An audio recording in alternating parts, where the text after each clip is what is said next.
Hey everybody, welcome to another amazing market update with Colin, Heather, and Ken. It is July 3rd of 2023. Happy Independence Day. And we're going to jump right into things because we've been hearing this question a lot. Why in the heck are prices so high? You asking me? I'm asking anyone. Who knows? Well, I'll always talk. We know I'll talk. Well, yeah. So what is going on? Prices are high. Gas prices are high. Eggs are expensive. Everywhere you go, it seems like prices are high. Real estate. I was going to answer your question with a question and say, why is everything else so expensive? You just took the words right out of my mouth and told me everything else is expensive. So this is just a new normal. Inflation.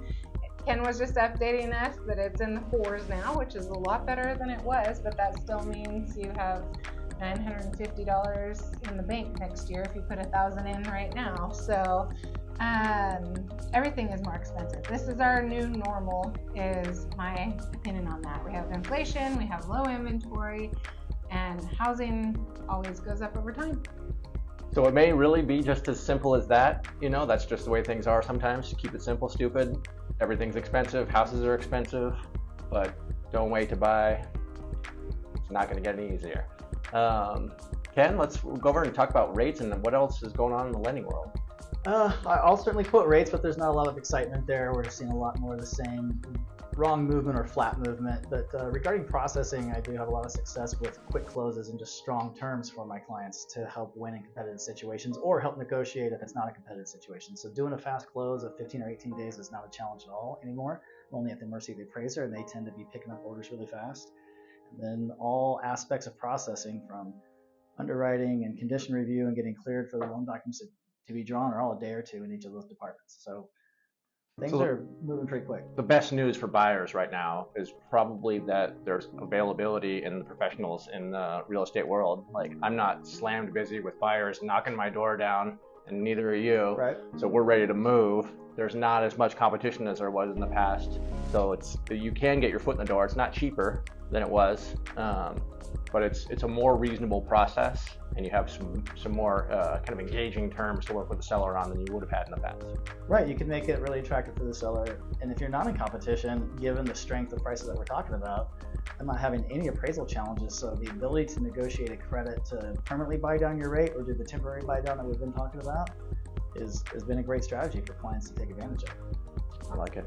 So to say where rates are now, jumbo is still outperforming or better than conventional rates. So the best jumbo rates are in the high 6s, say 6 and 7/8, assuming 0 points. And then conforming, you'll see anywhere from 7 1/8, 7 1/4, up to 7 1/2, depending on all of your qualifications. And the spread that I'm seeing a lot of, as opposed to doing 0 points, is what we traditionally have done.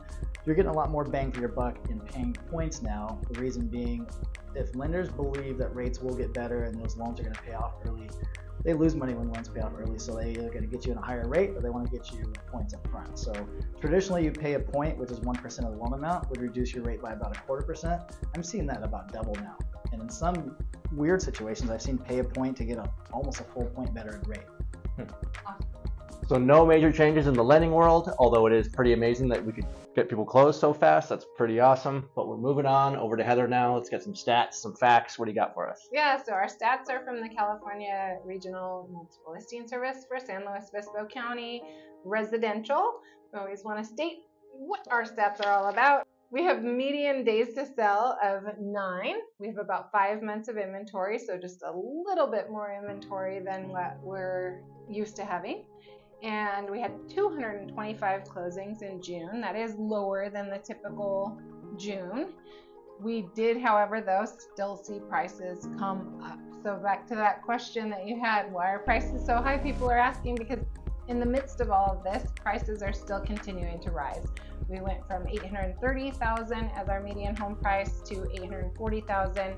That is $90,000 up in our median price since the beginning of this year. So the other question that we get is, should I buy a house now? Am I going to be missing out? And we all definitely agree that 5 years from now, people are going to look back and they're going to wish that they would have put their money into real estate instead of keeping it in cash.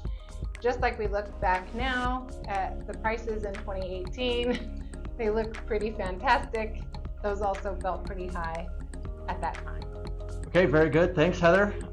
So if you would like to get in touch with us and talk about what we think the prices are actually going to look like 5 years from now, then feel free to leave a comment in the comment section or give us a call. Happy to interact with you, engage with you in any way, however you feel comfortable. And with that, we're going to wrap this up and we will see you in August. Bye. Take it easy. Bye.